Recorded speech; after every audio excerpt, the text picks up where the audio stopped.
This program is for discussion purpose only. Business Plus TV or any of our anchor does not bear any responsibility or liability towards the content.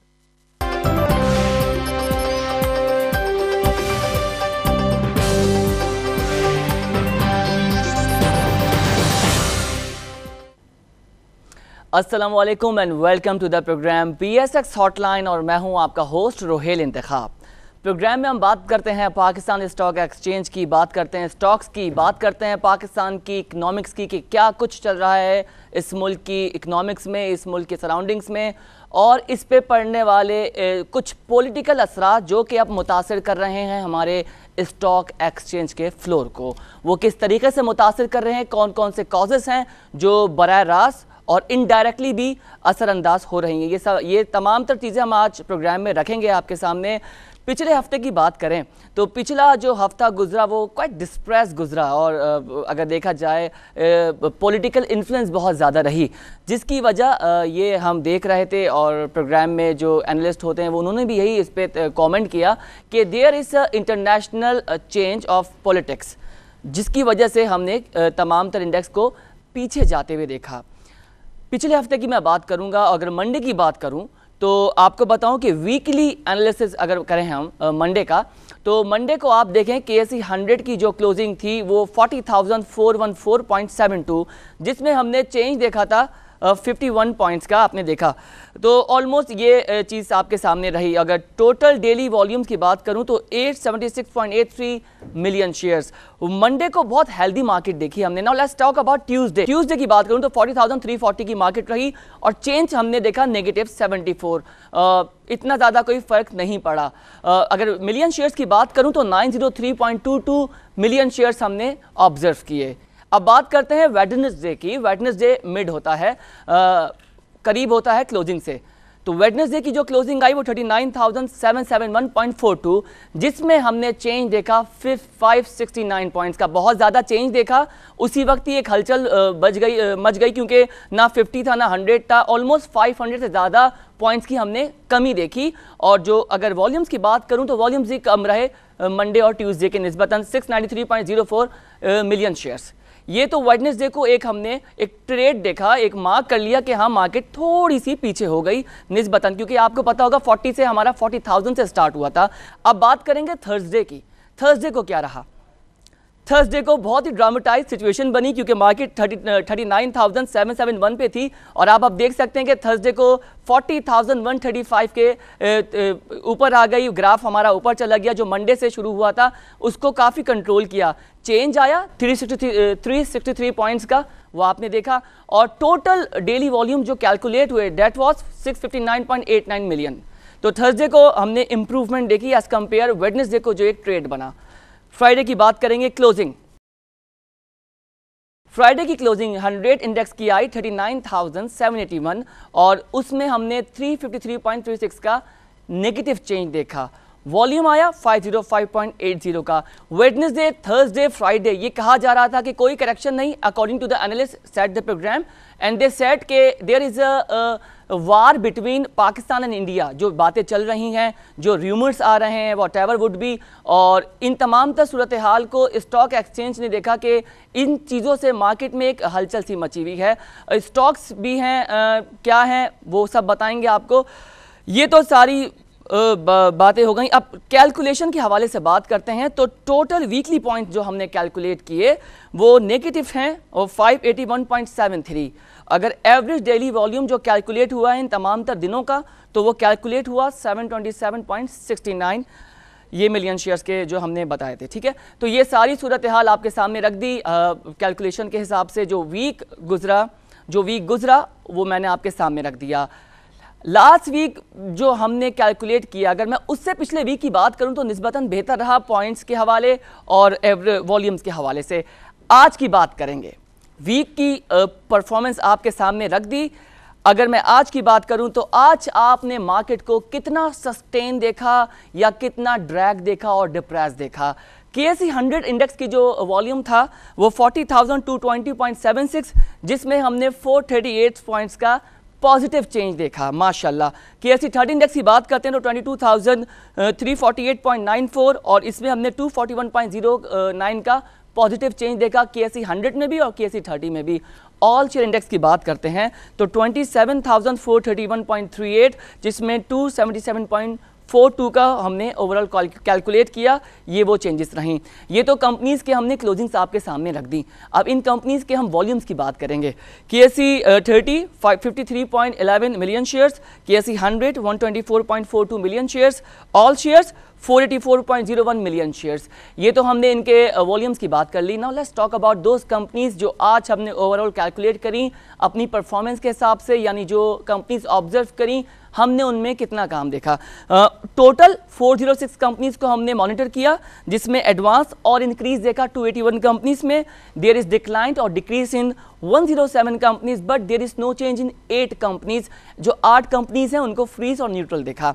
ये तो हमने companies को की figures की बात कर ली। अब उन कंपनीज की बात करेंगे जो अपने वॉल्यूम के हिसाब से बेस्ट रहीं, टॉप 5 पे रहीं। सबसे पहले बैंक ऑफ पंजाब है, जिसमें हमने देखा कि 37.39 मिलियन शेयर्स का इजाफा, मतलब मिलियन शेयर्स देखे। और पेस पाकिस्तान लिमिटेड 37.15, वर्ल्ड कैल टेलीकॉम में 35.20 मिलियन शेयर्स।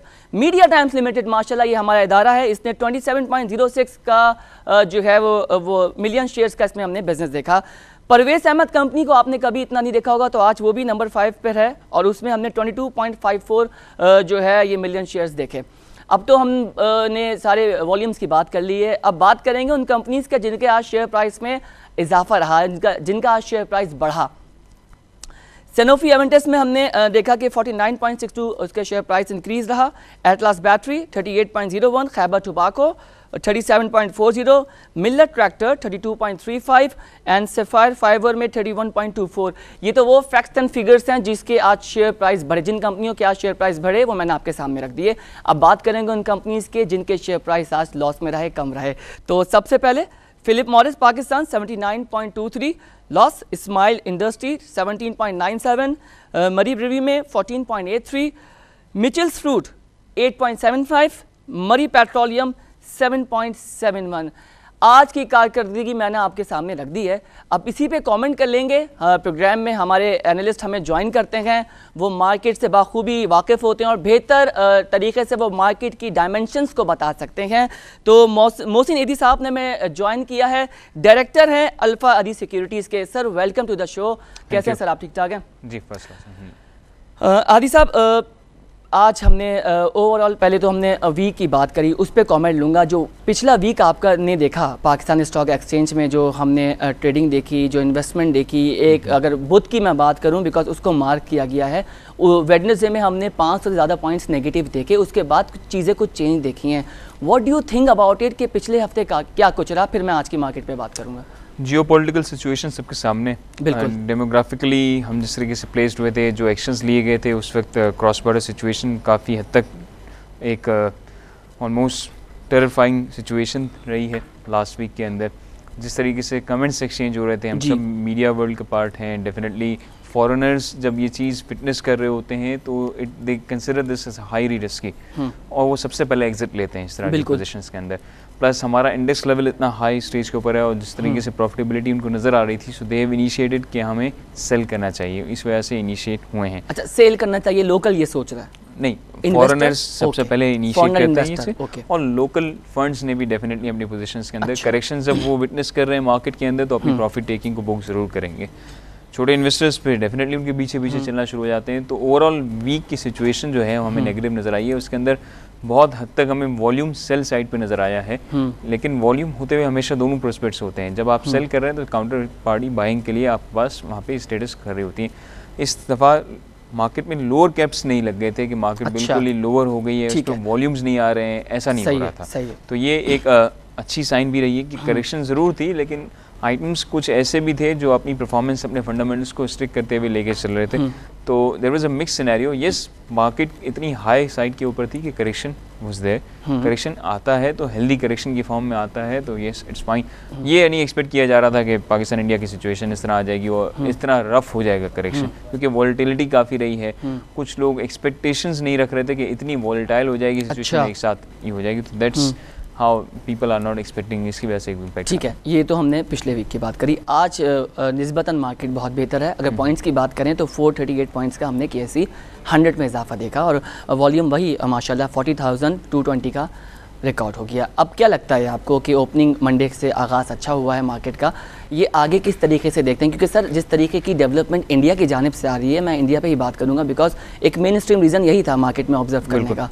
तो आज उन्होंने पानी के हवाले से जो है वो सिंतास माहिदा है, उस पर भी मामला चल रहे हैं और हर 24 आवर्स के बाद कुछ नई स्टेटमेंट हम भारत की जानिब से देख रहे होते हैं और फिर यहाँ पर इम्प्लीमेंटेशन होना शुरू हो जाता है। तो आप क्या देखते हैं कि यही चीज़ आगे तक जारी रहेगी तो मार्केट कितनी ज़्यादा मुतासिर हो सकती है? एक बात 30 सितंबर सर कीप इन माइंड, वो भी हमें देखना होगा क्योंकि इंटरनेशनली तो पॉलिटिकल मामला चल ही रहे हैं, लोकल मामला जो हैं वो अब करीब आते जा रहे हैं और एक जमात की जानिब से भी जो है वो स्टेटमेंट्स डे बाय डे आते जा रहे हैं, तो वो भी मुतहरिक हो रहे हैं। तो इन तमाम सूरत हाल को देखते हुए मार्केट आगे किस तरीके से जाएगी? देखें, एक चीज़ तो हमने ये भी जहन में रखनी चाहिए कि सैटरडे को जो मॉनेटरी पॉलिसी थी बिल्कुल उस पे सर इसके बिल्कुल उस पे बात करेंगे। वो जी इस पे कह रहा है जो दो सिनेरियो जिसकी आप बात करें, जिसमें इंटरनेशनल सिनेरियो हमारे सामने आ रहा है और डोमेस्टिक डेवलपमेंट सामने आ रही है। इंटरनेशनल सिनेरियो के बेसिस के ऊपर एक साइड तो ये जो इंडिया की गवर्नमेंट सीख रही है कि ये प्रॉब्लम्स हैं, हम ये कर देंगे, हम ये रिएक्शंस देंगे और पाकिस्तान डेफिनेटली उसके सामने काउंटर कर रहा है। हम दूसरे वर्जन्स को भी अगर हम देखें तो वो पाकिस्तान की और इंडिया की पब्लिक है, उसमें हमें कहीं भी ये नज़र नहीं आता। अगर आप सोशल मीडिया उठा के देखें तो उसके अंदर आपको कोई बहुत मैसिव नेगेटिविज्म नज़र नहीं आएगा कहीं से भी। मतलब बोथ साइड के ऊपर आप अगर जब भी देखें तो पब्लिक इस वक्त ये चाह रही है कि डेवलपमेंट हो, वो सस्टेन कर जाए, इसलिए कि दोनों साइड के ऊपर पॉपुलेशन मैसिव है जो बिलो पॉवर्टी लेवल रह रही है। कोई भी एक्सपेक्ट नहीं कर सकता कि इस तरह के रिफ्ट्स आएंगे और जो थोड़ी बहुत प्रोग्रेस इस रीजन के अंदर नज़र आ रही है वो कहीं भी रुके। तो पब्लिक के पॉइंट ऑफ व्यू से अगर आप बात करें, जो भी उनका मीडिया एक्सटेंसिवली, एक मीडिया वॉर भी हमें नज़र आ रही है डेफिनेटली, वही सिर्फ चल रही है। हाँ, दोनों एंड के ऊपर काउंटर एक्शंस आ रहे हैं और इस तरीके से रिलीव्स किए जा रहे हैं। लेकिन आप बैक एंड पे जाके देखें तो कहीं भी ना इंडिया इस पोजीशन में नज़र आता है हमें, ना हमें पाकिस्तान इस पोजीशन में नज़र आता है। प्लस पाकिस्तान के साथ स्ट्रेटेजिक अलायंस जो चाइना इनिशिएट कर चुका है, जिस तरीके से रशिया भी किसी हद तक पाकिस्तान को फेवर करने के पोजीशन के अंदर है, तो वो सारी चीज़ें डेफिनेटली ज्योग्राफिकल लोकेशन के अकॉर्डिंगली अच्छी नहीं लगेंगी। पाकिस्तान के लिए तो ये फॉरेन इन्वेस्टर्स की अट्रैक्शन का भी बाइस बना है, पाकिस्तान के लिए बहुत हद तक ये पॉजिटिव अट्रैक्शंस रही हैं। तो मुझे नहीं लगता कि ये कोई बहुत ज़्यादा अरसे तक कंटिन्यू करेगा, ये सस्टेन कर जाएंगी ये चीज़ें। अच्छा, और जहाँ तक डोमेस्टिक इसकी बात है, डोमेस्टिक हालात कराची में लॉ एंड ऑर्डर सिचुएशन और ये इस तरह की न्यूज़ लाहौर वाली जो मामला, ये सारी चीज़ें आई थिंक अब पाकिस्तान एक्सचेंज इसकी यूज्ड टू हो चुकी है। अच्छा, इन्वेस्टर्स इसको बहुत एडवर्स नहीं लेते। इन्वेस्टर्स उस हद तक एडवर्स एब्जॉर्व कर जाते हैं जब तक कि मार्केट के फंडामेंटल्स पॉजिटिव हैं। मार्केट के फंडामेंटल्स पॉजिटिव हैं, इकोनॉमिक फंडामेंटल्स कंपैरेटिवली पॉजिटिव हैं, हमारी इकोनॉमी की हेल्दी ग्रोथ चल रही है, तो पीपल आर टारगेटिंग अच्छी अर्निंग्स आ सकती हैं, ग्रोथ हो सकती है। ये ज़्यादा कंट्रीब्यूट कर रहा है I think Pakistan MSCI index की तरफ जाना, पाकिस्तान की डीम्यूचुअलाइजेशन के अंदर इंटरेस्ट लोगों का आना और पाकिस्तान में हाईएस्ट लेवल के ऊपर मार्केट परफॉर्म करना। पाकिस्तान एशिया रीजन के अंदर one of the most top performing markets के अंदर एशियन टाइगर्स, मतलब ऐसे ही नहीं कहते। और वॉल्यूम्स हमें एक्सटेंसिवली मतलब हम 12 साल बाद वो वॉल्यूम्स देख रहे हैं जो वॉल्यूम, तो और उस 12 साल वर्जन के अंदर भी डिफरेंस है। आप अगर पिछले 12 साल पहले उसको जाके देखें तो उस वक्त लेवरेज प्रोडक्ट्स बहुत एक्टिवली ट्रेड हो रही थी। अच्छा, और फ्यूचर्स के अंदर बहुत एक्टिवली एग्रेसिव काम हो रहा था। इस सिनेरियो के अंदर हमें डिलीवरेबल प्रोडक्ट्स के अंदर ज़्यादा वॉल्यूम्स और ट्रेड होते हुए नज़र आ रहे हैं, तो कंपैरेटिवली हमें डिफरेंसेस नज़र आ रहे हैं। पीपल आर कॉन्फिडेंट कि इंशाल्लाह मार्केट कंटिन्यू करेगी। आज की बात करूँगा, सवाल ये है कि पेनी स्टॉक्स को हमने बहुत ज़्यादा ऑब्जर्व किया है पिछले 3-4 दिनों में अगर बात की जाए। और सर आपको याद होगा पिछला महीना और उससे पहले जो है हम देखते थे कि पेनी स्टॉक्स ना तो वॉल्यूम्स में आगे आते थे ना शेयर प्राइस में बढ़ते थे। What are the main reasons, what are the main factors के इनके वर्किंग की या इनके आगे बढ़ने की क्या वजूहत हैं, आप क्या समझते हैं? सर 2 फैक्टर्स हैं। पहला फैक्टर ट्रेंड्स हैं। आप ट्रेंड्स देखें, अगर इकोनॉमिकली और मार्केट की हिस्ट्री आप देखें तो मार्केट में आप फिस्कल ईयर के अंदर 2 से 3 बार इस तरह के ट्रेंड्स ज़रूर देखेंगे जिसमें हाई वॉल्यूम्स में पेनी स्टॉक्स का रूल आता है। ठीक है। और ये सिचुएशंस आती हैं, ये रिपीटेडली साइकिल है, चलता रहता है। तो मतलब आप टेक्निकली एनालिसिस से टेक्निकली बताएं कैसे आता है, ग्राउंड रियलिटी से बताइए। मतलब इसका कोई स्पेसिफिक आप टाइम जोन स्पेसिफाई नहीं कर सकते कि इसके साथ फंडामेंटल सपोर्ट होनी ज़रूरी है। व्हाट सॉर्ट ऑफ इट, किस तरह की? इस तरह की फंडामेंटल सपोर्ट, फॉर एग्जांपल हमें बहुत सारे ग्रुप्स के अंदर रीस्ट्रक्चरिंग नज़र आई। अच्छा। कुछ गवर्नमेंट की तरफ से सपोर्ट नज़र आई हमें टेलीकॉम सेक्टर के अंदर। ठीक। तो वो अच्छा, प्लस हमें ये नज़र आया कि ब्लू चिप आइटम्स के अंदर एक्टिविटी नहीं रही है काफ़ी अरसे से। इतनी मैसिव एक्टिविटी, ना उनके अंदर हाई ट्रेडेड वॉल्यूम्स हैं, ना हाई ट्रेडेड, स्पेशली हम ऑयल सेक्टर की बात करें, हम सीमेंट सेक्टर के अंदर देखते हैं कुछ रेडी है, लेकिन ये वो आइटम्स हैं जो इंडेक्स लीड करते हैं, जो हमेशा से आप देखें वॉल्यूम्स, उनके अंदर एक्टिविटी थोड़ी सी बैकवर्ड रही है as compare to side lines. आप दोनों एंड के ऊपर देखें, एक एंड के ऊपर जो बहुत हाईली प्राइस्ड हैं, जो बिल्कुल साइड उसमें तो फॉर एग्जांपल फार्मास्यूटिकल्स हैं, ऑटोमोबाइल हैं, जिनके नाम बहुत रेयरली ब्लू चिप्स के अंदर काउंट किए जाते थे, या एफएमसीजीज हैं, तो उनके नाम बहुत रेयरली काउंट किए जाते थे, उनका अपना एक रोल नज़र आता है। और उसके साथ साथ बहुत छोटे स्टॉक्स के अंदर, तो बहुत छोटे स्टॉक्स के अंदर भी आप देखें वो काफ़ी अरसे बाद, मतलब हम मार्केट टर्म्स में कहते हैं कि बहुत अरसे बाद लोगों की बारी आई है। तो ये बारी आई है इसलिए कहा जाता है कि ये ट्रेंड है, मीन्स बारी आने का मकसद ये है कि इन्हीं प्राइसेस के आसपास किसी ने बाई किए हुए थे, दे आर वेटिंग।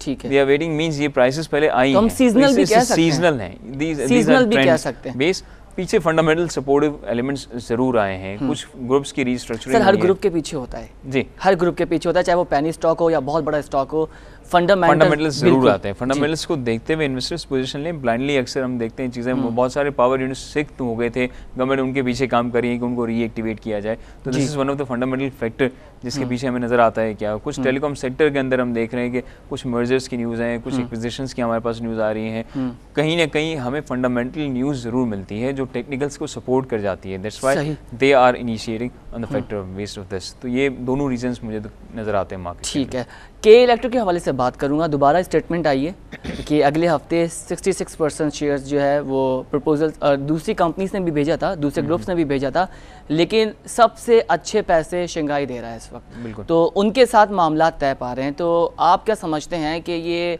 फाइनल हो जाएगी डील या मज़ीद इसके जो है रेट बढ़ाए जाएंगे? बिकॉज इस तरह की जो ड्यूरेशन होती है ये मार्केट में अपने आप को एक्सपेंसिव करने के ये तरीक़ेकार होते हैं, ये टैक्टिकल्स होते हैं, तो मार्केटियर्स ये करते हैं अमूमन।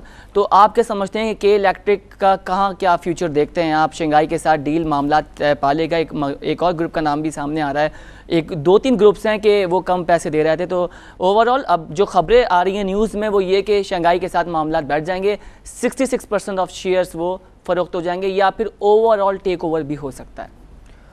मेनली तो अभी 66% की बात आ रही है, ऑलमोस्ट 50 से ज़्यादा तो हो गए सर, राइट तो मिल जाते हैं, मैनेजमेंट राइट्स के पास आ जाएंगे। और ये ज़्यादातर यही न्यूज़ आ रही है कि yes Shanghai power is going to lead this. Most possibly इस दफ़ा चांसेस हैं कि हो जाएंगे। अच्छा, people are waiting for last few weeks. हम कंसिस्टेंटली ये न्यूज़ फिर आ रही है, फिर ठंडी हो गई, फिर ये न्यूज़ आ रही है, लीड कर रही है रैली, वॉल्यूम्स बढ़ते हैं, लोग एक्सपेक्ट करते हैं कि अब उनको बाय कर लेना चाहिए ये। और शंघाई पावर के अंदर ये चीज़ हमें नज़र आ रही है कि जिस तरीके से इनिशिएटिव इस दफ़ा लिया गया है, आई थिंक कि ये हो जाएगा। यही सारी चीज़ें ऐसी हैं जो मार्केट में आपसे कह रहा था कि आप उस वाली बात से एग्री करेंगे कि जो मार्केटर्स डील करते हैं अपने आप को एक्सपेंसिव बनाने के लिए, बिकॉज अभी इतना ज़्यादा जो है वो इन्होंने मामलात को छोड़ दिया है, तो ये इस वजह से कि शायद ज़्यादा पैसों में बेचना चाह रहे हैं, ये बात भी हो सकती है? देखें, ये कॉर्पोरेट स्ट्रेटजीज अडॉप्ट की जा सकती हैं, राइट जी। इसमें अक्सर ऐसा होता है कि आप ये देखें कि मार्केट के वॉल्यूम्स को प्रूव कर लें। और मैं simple example Pakistan stock exchange की अगर हम बात करते हैं तो पाकिस्तान स्टॉक एक्सचेंज आप लास्ट फ्यू ईयर्स में आप जाके देखें तो डल एक्टिविटी थी, इंडेक्स अच्छा भी था, तब भी हाईली परफॉर्मिंग मार्केट के अंदर नहीं आ रहा था। हमने डीम्यूचुअलाइजेशन का स्टेप्स पहले से लिए हुए थे, उस वक्त बेच नहीं आ रही थी।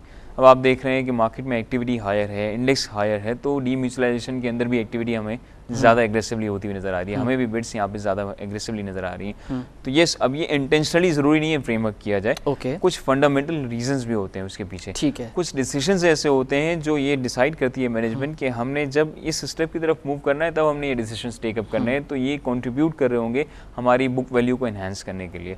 तो we can not blame management की ये इंटेंशनली ये सारी चीज़ें कर रहे हैं, because we don't know the reason. आप क्या समझते हैं कि एक प्राइवेट इदारा है, ठीक है, तो गवर्नमेंट की तरफ से भी परमिशन होना ज़रूरी है, बिकॉज के इलेक्ट्रिक तो ये मामला सारे एनर्जी के देखने होंगे, तो आप क्या समझते हैं गवर्नमेंट की तरफ से यस और नो वाली सिचुएशन तो नहीं है इस वक्त? गवर्नमेंट की तरफ से येस और नो तो नहीं, लेकिन डेफिनेटली गवर्नमेंट का कंसर्न आएगा, बिकॉज एक इतने बड़े शहर की पावर कैपेसिटी को आपने लीड करना है तो आप बिल्कुल इस तरीके से नहीं कर सकते। प्लस इसके अंदर बहुत दूसरे मैटर्स भी अलाइन होंगे। गवर्नमेंट बेस के इलेक्ट्रिक के पास कितनी प्रॉपर्टी है, उसके साथ क्या इनिशिएटिव आ रहा होगा, और आप ब्लाइंडली इस तरीके से एलिमिनेट नहीं कर सकते कि पूरे इतनी ह्यूज सिटी की पावर रिस्पॉन्सिबिलिटी है। इसीलिए मैंने बोला प्राइवेट बाजार तो वो प्राइवेट है। यस, बाजार डेफिनेटली प्राइवेट है, गवर्नमेंट की स्टेक्स भी कोशिश है, लेकिन गवर्नमेंट ओवरसी तो जरूर कर रही है ना कि इलेक्ट्रिक के इस मैटर्स को खुदा ना खास्ता कोई। अच्छा, वाई शंघाई इंडेक्स, वाई अगर शंघाई इंडेक्स से की इंडेक्स की भी मैं बात करूं, पहले एक बात ये कि वो भी इमर्ज होने का सोच रहे हैं बिकॉज ऑफ हमारा जो स्टेटस मिल चुका है, बिकॉज हमारा बाजार बहुत एक्सपेंसिव है, बहुत ज़्यादा बेहतर है। एक्सपेंसिव तो कंपनी के डिस्काउंट रेट के हवाले से नहीं बोल रहा, इंडेक्स के हवाले से मैं बात कर रहा हूँ। अगर कंपेयर करें तो बहुत ज़मीन आसमान का फ़र्क है। एक बात तो मेरी ये हो गई कि वो शंघाई इंडेक्स कर रहा है, ठीक है। दूसरी बात ये कि वाई शंघाई, वाई चाइना के उसको ये ऑफर दी जाए। Shanghai China extensively aggressively Pakistan में इन्वेस्टमेंट करने के लिए इस वक्त तैयार बैठा हुआ है। चाइना के कुछ डेमोग्राफिक फीचर्स ऐसे हैं जो चाइना को एडवांटेज दे जाते हैं। चाइना चाह रहा है कि उसको ये एडवांटेज मिले।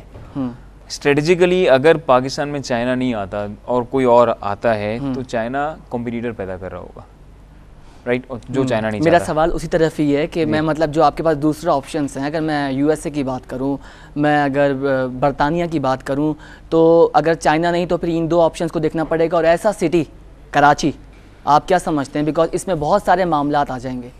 देखिए, चाइना अगेन कॉम्पिटिटर नहीं चाहता। चाइना ये चाहता है कि पाकिस्तान की फ्रंट में, एक तो पाकिस्तान में दूसरा सबसे बड़ा जो एडवांटेज है, एक तो हम सिर्फ डेमोग्राफिक लोकेशन की बात करते हैं, दूसरा सबसे बड़ा एडवांटेज है वो ये है कि पाकिस्तान में इटसेल्फ लोकल कंजम्पशंस बहुत ज़्यादा हैं। जो प्रोडक्ट्स प्रोड्यूस की जाती हैं वो यहीं पे कंज्यूम हो जाती हैं। ठीक है। पाकिस्तान में इन्वेस्टर बेस अभी बहुत स्मॉलर है, पाकिस्तान में पोटेंशियल बहुत ह्यूज है इन्वेस्टर बेस को बढ़ाने का। अक्सर बहुत सारे प्लेटफॉर्म से, आप लोगों के प्लेटफॉर्म से भी ये बात की गई है कि पाकिस्तान को अपने इन्वेस्टर बेस बढ़ाने की ज़रूरत है। As an exchange equity market can be most huge market. कहते हैं ना, जितना गुड़ डालोगे उतना मीठा होगा। यस, तो डेफिनेटली चाइना को नज़र आता है कि ये इतने ह्यूज पोटेंशियल हैं। जब आप ये टेकअप कर रहे हैं कि रेगुलराइज हो रही हैं मैकेनिज़म्स, हम प्रॉपर्टी मार्केट के अंदर रेगुलेशंस की बात कर रहे हैं, हम कैपिटल गेन टैक्स की रेगुलेशंस की बात कर रहे हैं, हम बहुत सारी बैंकिंग सेक्टर्स के अंदर देख रहे हैं, एक्सचेंज के अंदर देख रहे हैं, तो ये फाइनेंशियल सेक्टर जब आपका रिवैम्प हो रहा है तो इट सीम्स कि ये फ्यूचर पॉसिबिलिटी है कि हम अपॉर्चुनिटी को एनहांस कर जाएँ और उसका एडवांटेज टेकअप करना डेफिनेटली बीइंग अ फ्रेंड जिस तरीके से वो सपोर्ट कर रहा है उसका राइट बनता है। मोहसिन साहब, आप शुरू में मॉनेटरी पॉलिसी के हवाले से बात कर रहे थे, इस पे ब्रीफ डिस्कशन करेंगे एक ब्रेक के बाद, ठीक है। Let's take a break, don't go anywhere, we will be right back, stay with अस।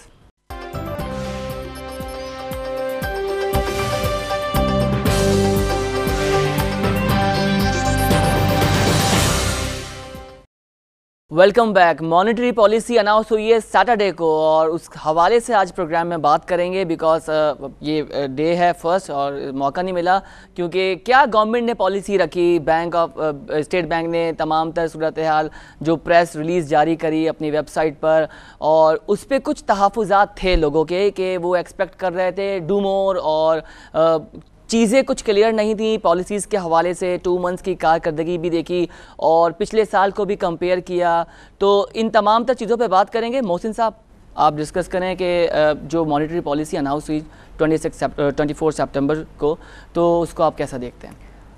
देखिए, स्टेबल रखना इस स्टेज के ऊपर आई सपोर्ट देम कि they have taken a right decision, क्योंकि इस हम अगर एक्सपेक्ट कर रहे हैं कि ये फर्दर डिक्लाइन हो जाएगी तो इट्स टू डिफ़िकल्ट। पाकिस्तान में बहुत लोवेस्ट रेट्स हैं, अगर पाकिस्तान की गवर्नमेंट इसको सस्टेन करती है तो आई थिंक इट्स अट्रैक्टिव। देखें, ऑयल प्राइसेस के अंदर लिटिल एप्रिसिएशन विटनेस किया गया और उसके इम्पैक्ट्स को अगर हम देखें तो पाकिस्तान की 5.75% सर ऑलमोस्ट। तो आप क्या समझते हैं कि स्टेबल हैं, लेकिन कहा जा रहा था कि कम हो जाए, बेहतर हो जाएंगे मामलात, बिकॉज प्रोग्रेस अच्छी गई है।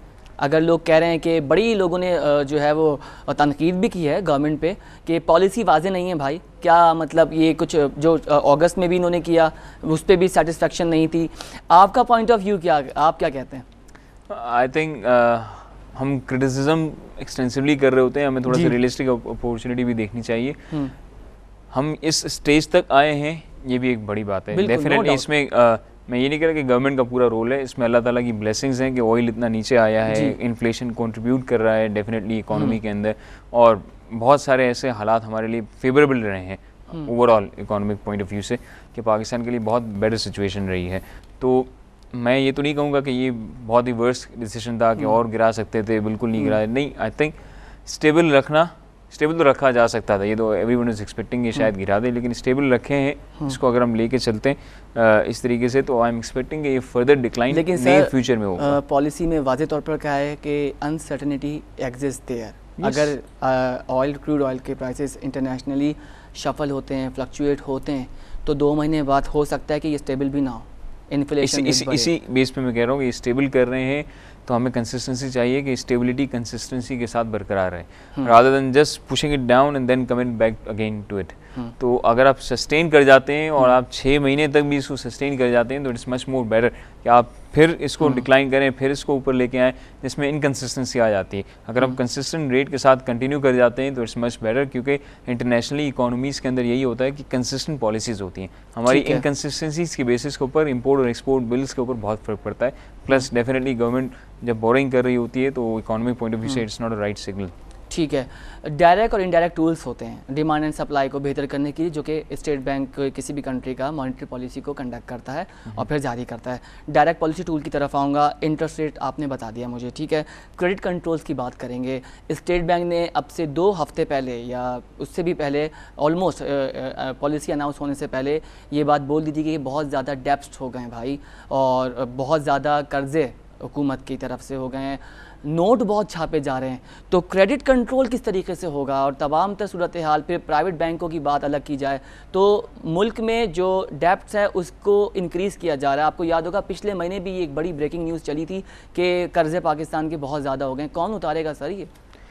पाकिस्तान के कर्जे जिसने लिए उन्होंने उतारने हैं डेफिनेटली, बट उनके पास पॉलिसी नहीं है कि हम किस तरीके से उतारेंगे। तो पॉलिसी पे काम होना चाहिए। मॉनेटरी पॉलिसी जब अनाउंस हो रही तो उनको चाहिए था इस पर भी बात करते, तो क्रेडिट पे इतनी कोई बात नहीं की गई उन्होंने। ये फैक्ट है, ये रियलिटी ऑफ पाकिस्तान है कि हमारे यहाँ सिचुएशन को हाइड करने की एफर्ट की जा रही है कि ये एक सिचुएशन है, it's a real situation. Evident है कि इंटरेस्ट रेट तो ठीक है आप डिक्लाइन कर रहे हैं या इसको मेंटेन कर रहे हैं, लेकिन आपकी बोरोइंग एंड में एट द एंड वही कंक्लूड किया। अब बात करेंगे दूसरी पॉलिसीज, क्योंकि बिकॉज मॉनेटरी पॉलिसी का जब नाम आता है तो बहुत सारी चीज़ें जहन में आती हैं। तो क्रेडिट कंट्रोल पे सर आप क्या समझते हैं, कहाँ तक काम होना चाहिए? क्रेडिट कंट्रोल पे काम करने की पूरी स्ट्रेटजीज फर्म अप होनी चाहिए और डेफिनेटली उसको रिवील करना चाहिए। हमें पावर सेक्टर के अंदर भी सर्कुलर डेट का इशूज़ दोबारा अगेन वही बातें आना शुरू हो गई हैं कि ये तो एक बात की गई थी कि इसको रिजॉल्व कर दिया जाएगा और फिर एंड हो जाएगा। हाँ, कंट्रोल किया गया था इन बिटवीन सर्टेन स्टेज, लेकिन वो दोबारा नहीं कर सका। तो ये कंट्रोल होना, अभी तो देखें हमें इसलिए इम्पैक्ट इतना नज़र नहीं आ रहा कि पाकिस्तान में इस वक्त इन्फ्लोज ज़्यादा आए हैं, बिल्कुल, इसलिए हमें कैश फ्लो की वजह से इम्पैक्ट नज़र नहीं आ रहा है। लेकिन अगर कोई थोड़ी सी सिचुएशन ऊपर नीचे होती है तो आपके पास दूसरे प्रॉब्लम्स भी आ सकते हैं। अगर इस वक्त IMF की हम इंस्टॉलमेंट दे रहे होते तो इस वक्त क्या देखते हैं आप क्रेडिट कंट्रोल? तो ये आप डेफिनेटली ये रेट्स आपकी कुछ और बात कर रहे होते, इस पे फ़र्क पड़ता? डेफिनेटली फ़र्क पड़ता, बिकॉज आपके पास फिर वो इन्फ्लेशन आपकी कंट्रोल से बाहर हो जाती, आपकी मनी सप्लाई आपकी कंट्रोल से बाहर हो जाती। अभी आपके पास एक again economic point of view से इतनी स्टेबल सिचुएशन है कि इनफ्लोज आपके ओवरसीज़ पाकिस्तानीज भी इन्फ्लोज भेज रहे हैं, साकरा अकाउंट आपका इंडिकेट कर रहा है, प्लस आपके पास फॉरेन इन्वेस्टर्स भी आ रहे हैं, तो उससे भी इफेक्ट पड़ रहा है। तो ये पॉजिटिव फैक्टर्स हैं, लेकिन स्ट्रेटजी क्लियरली वाज़ेह नहीं है कि आप पे बैक कैसे कर रहे होंगे। आई think that's a right step. अभी ये अप्रोच हो जानी चाहिए। पाकिस्तान इस पोजीशन में है कि स्ट्रेटजी क्लियरली आइडेंटिफाई कर ले, तो इस तरह के इफेक्ट्स बहुत पॉजिटिव इफेक्ट देंगे सस्टेनेबिलिटी के साथ। आप समझते हैं कि पॉलिसी में वाज़ेह तौर पर क्रेडिट के बारे में बात करनी चाहिए? जो चीज़ है अगर अच्छी है, प्लान जो भी है सामने है, प्लान बिल्कुल एग्जैक्टली प्लान तो आप अपना बताइए, ठीक है।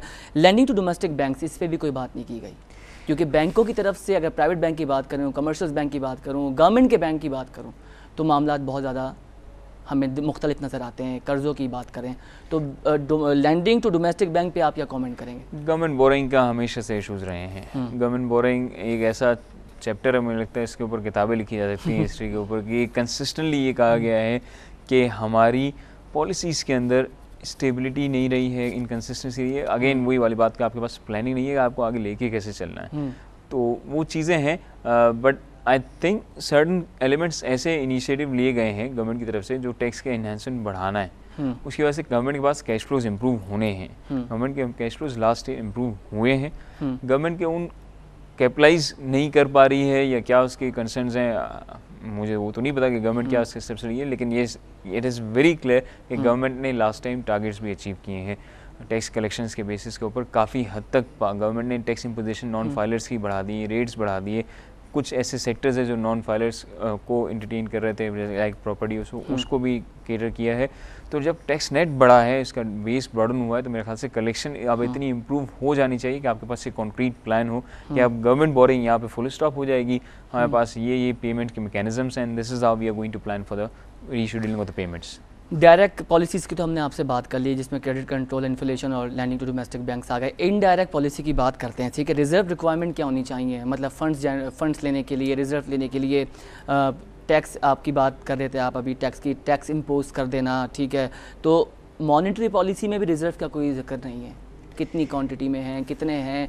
अगर आपने इन्फ्लेशन रेट तो आपने बता दिया कि पिछले साल का इतना था, इतने %, 3.6 से 1.8 का आपने सारा फिगर लिख दिया, लेकिन आपके समझते हैं रिजर्व रिक्वायरमेंट के हवाले से भी एक कुछ ना कुछ एक छोटा सा पैराग्राफ ज़रूर होना चाहिए था। लिक्विडिटी आपकी क्लियरली डिफाइन नहीं है एक्चुअली जी। लिक्विडिटी के अंदर जब आपके गैप्स आने स्टार्ट हो जाते हैं तो आप इस तरह के वे आउट्स डिफाइन करते हैं। अगर आपके पास लिक्विड सिचुएशन प्रॉपर होगी कि हम इस क्वार्टर के अंदर इतनी लिक्विडिटी मेंटेन करते हुए चल रहे होंगे, या इस तरीके से हमारे रेट्स होंगे, हम कैश रिजर्व रेशो या लिक्विडिटी के मुख्तलिफ रेशोज़ हैं वो इस तरीके से लेके चल रहे होंगे, तो डोमेस्टिक बैंक्स की ये जो लैंडिंग एंड बोरिंग के रेशोज़ क्या होंगे वो आप क्लियरली डिफाइन कर देंगे। डेफिनेटली जब इस तरह के रेशोज़ डिफाइन कर दिए जाएंगे तो आपकी प्लानिंग वाज़ेह हो जाएगी।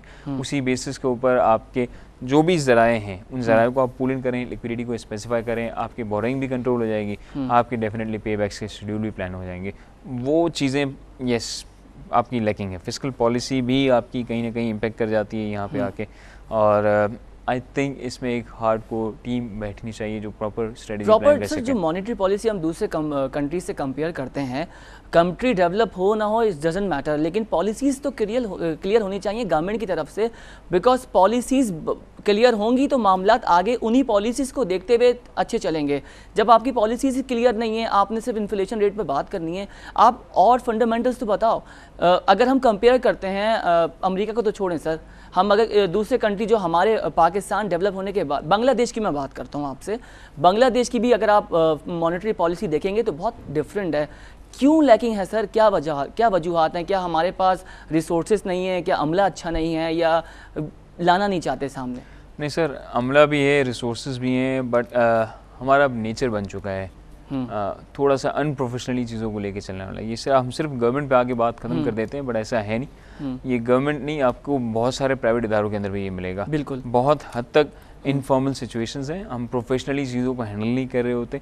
It's not just about again government. हम गवर्नमेंट इंस्टीट्यूशंस को ब्लेम शायद करना बड़ा आसान है, बहुत से लोग ये कहते थे कि हुक्मरान ऐसे हैं ऐसे, लेकिन हमें प्राइवेट इंस्टीट्यूशंस के अंदर भी बहुत सी लैकिंग नज़र आती है मैसिवली। इस तरह के हम रिलैक्स होने लगे हैं पाकिस्तान के अंदर, बहुत सारी हमारी मेंटलिटी ये आ गई कि हम चीज़ों को बहुत रिलैक्स लेके चलते हैं, ये हम थोड़ा कंफर्ट जोन हमने अडेप्ट किया हुआ है। I think that's where we are lacking. हमें प्रोफेशनल अप्रोच अडॉप्ट करनी चाहिए थ्रू आउट।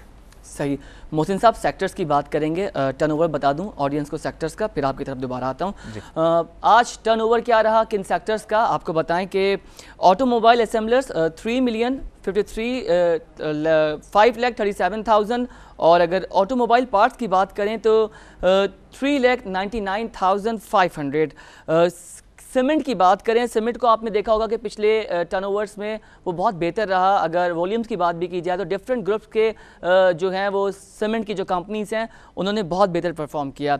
तो सीमेंट का मैं आपको बता दूं 20,06,05,500, और केमिकल का बताऊं आपको तो 21,03,06,080 रुपीज़। तो ये तो हमने सीमेंट की और केमिकल की बात कर ली। अब बात करेंगे oil and gas. Oil and gas पे बहुत ज़्यादा आता है, और अगर आज की बात करें एज़ कम्पेयर अदर डेज तो बहुत कम है। Oil and gas marketing companies का जो टर्नओवर आया वो 9,05,09,000 है। और फार्मास्यूटिकल की बात करेंगे, और फार्मास्यूटिकल पे भी कुछ एक सवाल है, मैं मोहसिन साहब से भी करूँगा। आपको पहले उसका मैं टर्नओवर आज का बता दूँ। फार्मास्यूटिकल है 53,500, बेहतर है इसका। Power generation and distribution 25 million 3,92,600, और अगर रिफाइनरी की बात करें तो 10 मिलियन 6,35,600। एंड अगर इसके बाद अगर बात की जाए रियल इस्टेट की तो 82,000। मोहसिन साहब, फार्मास्यूटिकल के हवाले से एक न्यूज़ है, वो ये है कि फार्मास्यूटिकल और जो फार्मासिस्ट हैं वो सीख कर रहे हैं अमेंडमेंट टू फार्मी एक्ट के हवाले से ये खबर भी आ रही थी कि जो फार्मास्यूटिकल इंडस्ट्री है, जो ग्रुप है, बहुत ज़्यादा प्राइसेस के हवाले से भी बात हुई है। लेकिन अभी जो बात आ रही है वो ये आ रही है कि जो ड्रग होता है वो जो स्टोर्स पर जाता है और जो देने वाला होता है उसको कुछ इन्फॉर्मेशन नहीं होती। अगर आपसे पर्टिकुलर कंपनी का ड्रग मांगा जाए, दवा मांगी जाए, टैबलेट मांगी जाए, ऑल्टरनेट दे दिया जाता है। तो उसकी वजह से रिपोर्ट आई है कि बहुत ज़्यादा इश्यूज़ क्रिएट हुए हैं और एक अमेंडमेंट की खबरें भी आ रही हैं। आप क्या समझते हैं और क्या आप फ्यूचर देखते हैं इस सेक्टर का? देखें, अगर गवर्नमेंट इस तरह का इनिशिएटिव को लेती है जो पाकिस्तान की पब्लिक के लिए, जनरल पब्लिक के लिए बेनिफिशियल हो, बिकॉज ये अनप्रोफेशनल एटीट्यूड अगेन है यहाँ पे। अगर इस तरह के स्टेप्स लिए जाते हैं और अमेंडमेंट्स इन्हीं बेसिस के ऊपर डेवलप की जाती हैं कि आपकी फार्मास्यूटिकल्स कंपनी के अकॉर्डिंगली जो भी हिदायत हों उसको देखते हुए आप दें और हिदायत को देख के पढ़ के देने वाला बंदा भी उसके अकॉर्डिंगली हो। मीन्स मेडिकल स्टोर्स को भी आपको रेक्टिफाई करना पड़ेगा। तो ये एक मैसिव चेंज है, ये इतना आसान है नहीं, बिकॉज हमारे यहाँ इनफॉर्मल स्ट्रक्चर है। मेडिकल स्टोर्स कोई फॉर्मलाइज रजिस्टर्ड नहीं है जिसके साथ फार्मासिस्ट आ जाएं और फिर ये इंटरनेशनली यही देखा गया। ये भी कहा जा रहा है कि सर्टिफाइड नहीं है, सर्टिफिकेट नहीं होता और किसी को भी बस उठा के मेडिकल स्टूडेंट्स अगर देखते हैं कि इंटरमीडिएट है या ए लेवल्स किया हुआ है, ए लेवल्स तो खैर नहीं, इंटरमीडिएट के जो लोग होते हैं मेडिकली, वो जो है वो दवाएँ बेच रहे होते हैं, उनको थोड़ी बहुत मेडिकल्स का टर्म का और लैंग्वेज का अंदाज़ा होता है and they are doing their job. But और फिर दूसरा सर, ये जो डिस्ट्रीब्यूटर होते हैं कंपनीज़ के, जो मार्केटियर्स होते हैं, जो मार्केटिंग एंड सेल के लोग होते हैं, इनकी भी बहुत ज़्यादा इन्वॉल्वमेंट होती है। बिकॉज जो माल कहा जाता है, जो मटेरियल देने को कहा जाता है वो देते नहीं है और फ्री सैम्पलिंग के चक्कर में जो है वो अपनी ड्रग को प्रमोट करने के लिए, इसके पीछे भी फिर पूरी लॉबीज़ और कंपनीज़ हैं। यहाँ तक मामला चल रहे हैं। देखिए सर जी, ये तो फार्मास्यूटिकल सेक्टर वाले आपको बेटर गाइड कर सकेंगे किस तरीके से मामला उसको टेकअप किए जा रहे हैं, लेकिन ये ज़रूर है कि इसको रेगुलेट करके जनरल पब्लिक के लिए बेनिफिशियल जाएगा। लेकिन ये रेगुलेट होना इतना आसान नहीं है। ये रेगुलेट होना इसलिए इतना आसान नहीं है कि इट विल टेक टाइम। हमारे यहाँ ये बात भी हमने अंडरस्टैंड करने की ज़रूरत है कि बहुत मेजर पब्लिक हमारी इलिटरेट है। Is a sensitive sector, sensitive है, इलिटरेट पब्लिक है। आपको उनको भी तो आगाही देनी कि ऐसे ही नहीं आप जाके कोई भी चीज़ कर ले जाए। डेफिनेटली सेंसिटिव सेक्टर सर बहुत सारे हैं। सबसे बड़ा सेक्टर ये है कि आप जो पानी पी रहे हैं आपको यही नहीं पता कि वो साफ़ है। सही बात है। तो आप जब इतना बेसिक सा कंसर्न है हमारे यहाँ, तो ये तो एक बहुत मैसिव टॉपिक है कि ये किस तरीके से हेल्थ को आप रेगुलेट करेंगे। तो यस, फार्मास्यूटिकल्स के साथ मिल के इसको करना चाहिए, स्टेक होल्डर्स को सबको ऑन बोर्ड लेके करना चाहिए। रिफ्ट पाकिस्तान अब इस स्टेज के ऊपर अफोर्ड नहीं कर सकता किसी भी किस्म की। फार्मेसीज बहुत सारी ऐसी हैं जिसके पास हमें पीछे बैकिंग की ज़रूरत है। इंटरनेशनली बहुत सारे ब्रांड्स पाकिस्तान में फार्मास्यूटिकल के बेसिस के ऊपर प्रेजेंस रखते हैं अपनी, बहुत सारे पेटेंट्स इनके नाम पे रजिस्टर्ड हैं। तो ये स्टेक होल्डर्स को मिला के कोई स्ट्रेटजी डेवलप की जा सकती है। डेफिनेटली गवर्नमेंट इनिशिएटिव लेगी तभी ये सेटल डाउन होगा, लेकिन हम ये नहीं कह सकते कि ये बिल्कुल ही आसानी से हो जाएगा। It is a teething task, आसानी से नहीं होगा। And it would be take the time. Definitely हर चीज़ को टाइम लगता है। हमारे यहाँ तो आप जनरल सी रेगुलेशंस लेके आते हैं, मतलब आप फिजिकल शेयर से इलेक्ट्रॉनिक वर्जन में कन्वर्ट हो रहे थे तो उसमें इतना टाइम लगा था। सही बात ये बहुत बेसिक सी चीज़ें, उसको टाइम होते होते now we can see this sort of volume. तो विजन कहाँ से कहाँ आता है, मे बी आपको 10-15 साल लगे कि अब ये होगा, तो ये टाइम लगता है। इम्पोर्ट एंड एक्सपोर्ट की बात करूँगा मैं। आने वाले महीनों में या आने वाले वक्त में आप पाकिस्तान का इंपोर्ट और एक्सपोर्ट कितना देखते हैं, कहाँ देखते हैं? बिकॉज मॉनेटरी पॉलिसी तो आपने देख ली, ठीक है, अब फिस्कल पॉलिसी क्या आती है, वट एवर वुड बी, लेकिन आप ये बताइए कि अब जो इंपोर्ट और एक्सपोर्ट होगी पाकिस्तान की वो कहाँ जाएगी? बिकॉज अगर कमोडिटीज़ की मैं बात करूँ तो हमने पिछले 6 महीने में ज़्यादा बेहतरी नहीं देखी। पर्टिकुलर सेक्टर्स हैं जो लोकली परफॉर्म नहीं करते, लेकिन उनका काफ़ी जो हिस्सा है वो एक्सपोर्ट से आपको प्रॉफिट में मिल जाता है। टेक्सटाइल की भी बात करता हूँ तो उसका भी इतना खास एक्सपोर्ट नहीं रहा। टेक्सटाइल सेक्टर अब ये प्रेडिक्ट किया जा रहा है, अगर टेक्सटाइल की बात करूँ तो इस सीज़न में, बिकॉज एनर्जी प्रॉब्लम सबसे मेन इशू था, एनर्जी क्राइसिस नहीं रहेंगे बिकॉज फॉल इज़ कमिंग और फॉल इज़ ऑलमोस्ट हियर, तो अब जो है वो बेहतर होगा। इंपोर्ट एक्सपोर्ट के हवाले से, एक्सपोर्ट की बात करूँगा आपसे, एक्सपोर्ट में आप टेक्सटाइल सेक्टर को कहाँ देखते हैं आगे? देखें, एक्सपोर्ट्स टेक्सटाइल सेक्टर की अगेन डिपेंड करती है। हमारे यहाँ कुछ वेरिएशंस हैं जो इस मार्केट की रैली के पीछे भी बैकिंग कर रही है। कमोडिटी की इंटरनेशनल प्राइसेस, ओके, जिसमें कॉटन का भी रोल रहा है, और स्पेशली अगर अब बात करते हैं, हमने लास्ट मोमेंट के अंदर देखा स्टील से के प्राइसेस भी काफ़ी अप्रिशिएट करते हुए नज़र आए हैं हमें। तो स्टील की प्राइसेस की फ्लक्चुएशंस भी इम्पेक्ट करती हुई नजर आई हैं हमारे स्टील के स्टॉक्स के ऊपर। कमोडिटीज़ में अभी भी खबर आई है कॉटन के प्राइसेस नीचे, मतलब कॉटन प्राइसेस फॉल्स हुए हैं और सीड्स का प्रॉब्लम आ रहा है। कॉटन प्राइसेस के फॉल होने के डेफिनेटली इम्पैक्ट्स आएंगे। अब आप ये देखें कि हम कहाँ कंपेयर कर सकते हैं। टेक्सटाइल की क्वालिटी बहुत अच्छी हो लेकिन पीछे अगर हम इस तरह की सपोर्ट ना मिले, जिस तरह एनर्जी क्राइसिस टेक्सटाइल को सपोर्ट ना मिले, आप क्वालिटी प्रोड्यूस करना चाह रहे हैं, आपके लिए सारी की सारी फैसिलिटीज़ अवेलेबल हैं, लेकिन पीछे आपके पास कॉटन के इश्यूज़ हैं, रॉ मटेरियल बेस्ड इश्यूज़, आप किसानों को क्या फैसिलिटी देते हैं, क्रॉप ख़राब हो जाती है, क्या सीड्स की क्वालिटी है, ये सारे कंसर्न्स यहाँ प्रेडिक्ट करते हैं कि सर आउटपुट जितना चाहिए, अगर 100% आउटपुट चाहिए, एग्जाम्पल देके बात कर रहा हूँ, तो 100% मिलता नहीं है, बिकॉज प्रोडक्शन में आप लैकिंग देख रहे हैं। बिल्कुल, प्रोडक्शन में लैकिंग है। अब आप एनर्जी क्राइसिस अलग है, कॉटन क्राइसिस अलग है, प्लस इसके साथ आपके पास अनस्टेबल एक्सचेंज रेट्स हैं जो अफेक्ट कर रहे होते हैं आपकी इकोनॉमिक सिचुएशन को। तो अगर आप एक्सपोर्ट करना चाह रहे हैं तो ये सिर्फ ऐसा नहीं कि आप टेक्सटाइल सेक्टर वाले और टेक्सटाइल मिल वालों को उठा के बोल दें कि आपने एक्सपोर्ट नहीं किया और ये नहीं कर सके आप टारगेट अचीव। पीछे पूरी चेन है, बिकॉज टेक्सटाइल तो एज मदर आप यही कहा जाता है। वाई रीजन बीइंग, क्योंकि आप देखें कॉटन से स्टार्ट होता है पूरा प्रोसेस है, जेनिंग, स्पिनिंग, वेविंग, वो साथ चलता है और इसके साथ बहुत सारी ऐसी लाइक एम्ब्रॉयडरी मशीन्स, लेबर, सही, बिल्कुल बहुत मैसिव सेक्टर है। ठीक है मोहसिन साहब, बहुत बहुत शुक्रिया आपका, आप मसरूफ़ थे, आपने वक्त निकाला और प्रोग्राम में ज्वाइन किया और तमाम तर चीज़ें जो है आज आपने प्रोग्राम में हमसे डिस्कस कर रहे थे। बहुत बहुत शुक्रिया वंस अगेन। Thank you. पिछले हफ्ते आपने देखा कि मार्केट में एक पॉलिटिकल चेंज था, पॉलिटिकल इन्फ्लुएंस की वजह से फ्लोर को हमने थोड़ा सा जो है मुतासिर देखा और आज की बात की जाए तो आज भी हमने उसका इम्पैक्ट देखा। लेकिन हम होप करते हैं कि ये जो वीक है ये अच्छा गुजरे और बिकॉज दुश्मन अपने अज़ाइम में कामयाब ना हो सके। अपना और अपने मुल्क का बहुत ज़्यादा ख्याल रखिएगा। कल आपसे दोबारा मुलाकात होगी, मुझे इजाज़त दीजिए, अल्लाह हाफ़िज़।